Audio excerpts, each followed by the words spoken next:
On our live program here, we take your calls, and we're going to start with Joanna in Pennsylvania.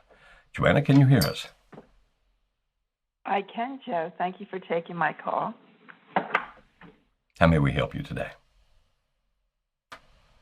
So my husband we've been married for over 3 decades, and he has a history of pornography, flirting with women at work, emotional affairs, which he doesn't call them that, and he's crossed over the line into a sexual affair in like decades ago. Anyway, so I don't typically. So I used to be very thin, and I've gained a lot of weight over the years, and I don't really undress in front of him. But he caught me naked in our bedroom the other day, and as he talked, he kept his eyes closed the whole time he was talking to me. And what I find about that is because he had divulged to me at one time that when he was involved with this woman sexually, then he wouldn't look at me.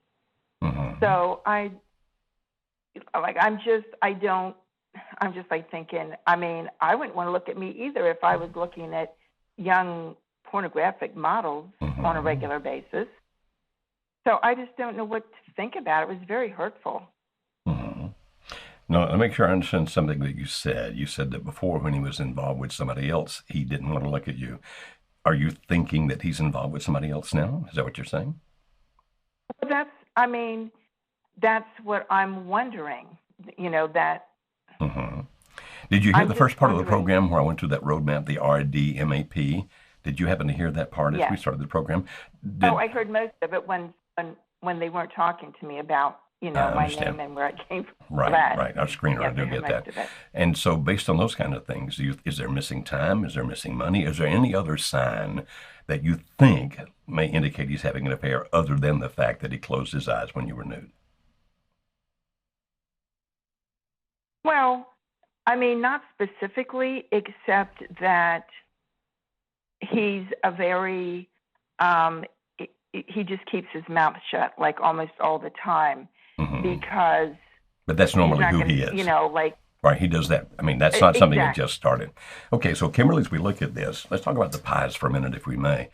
Because if the only reason that you're thinking that this may be that he's involved with somebody else is because he closed his eyes when on a previous occasion he did that, that's not necessarily an indication of that.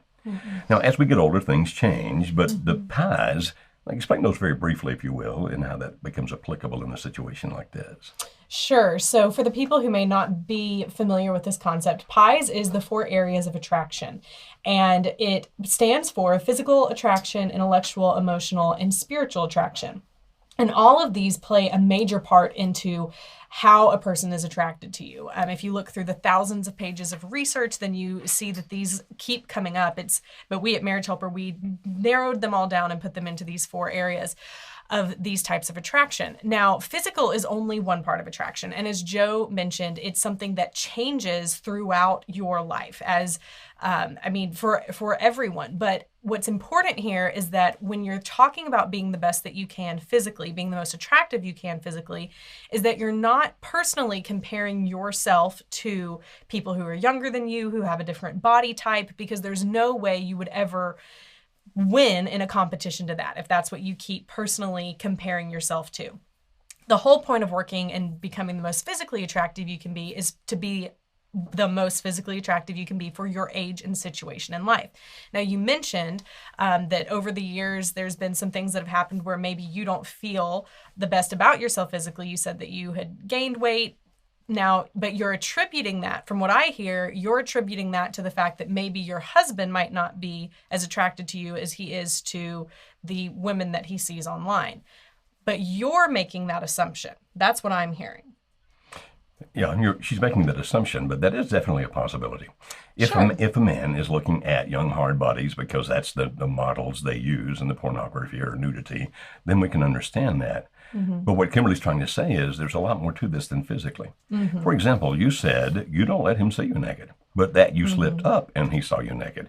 So you see, when you say that, I think about the possibility Well, maybe he thinks you don't want to be seen naked Right. since you don't allow that to happen. And that's a possibility as to why he closed his eyes. Mm-hmm. The short answer to that And is I thought this. of that. I'm sorry? Mm-hmm. She thought of that. I did, and I thought of Okay.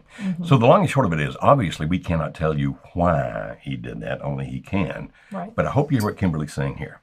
As we get older, we change. Mm-hmm. And so it's not just the physical. If you concentrate just on that, as you get older, I don't care who you are, man, woman, whatever, as you get older, you're going to lose if you think it's all about physicality and how I compare to the young hard bodies.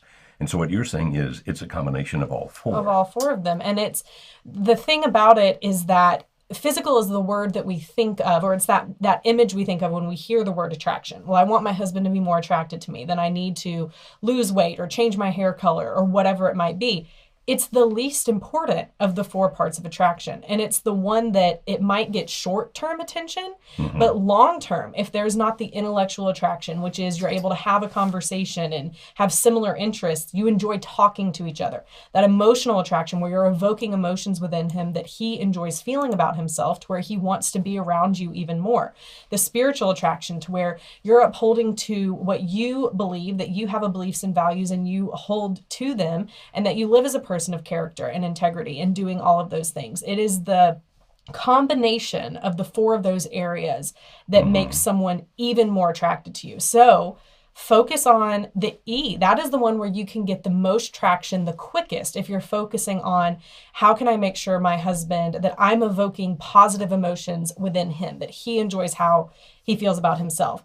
Now, I don't know more about the situation than what you've said, but in many of the couples that we work with here at Marriage Helper, there could be a situation similar to yours, and the wife could continue on to say things like, and then I chastised him about the fact that he did it. I made him feel guilty about it. I made him second guess it. And those didn't evoke, in that situation, those would not evoke positive emotions in the husband. And so it's more so of thinking, how can I focus on making sure that he likes how he feels when he's around me, that's going to get the best amount of investment from you and the greatest amount of return as well. Where that he is actually attracted to you. So understand this. I don't care who you are, how young, how old, etc., how beautiful, how not beautiful you are. There's always somebody that's going to be physically more attractive than you. Always. And so that's why we don't concentrate on that. You take care of yourself. You become the best that you can be. So, for example, if you do believe you've become overweight, then fix that. I mean, it can be tough. I fight with my weight all the time, and it fights back and often wins. But you can do something about that. But understand that what she's saying is, while a person may like looking at somebody else, the person they want to spend their time with, the person they want to be with, is the person evoking those positive emotions. And that's what you want to concentrate on. That's what makes you the most attractive in the long term.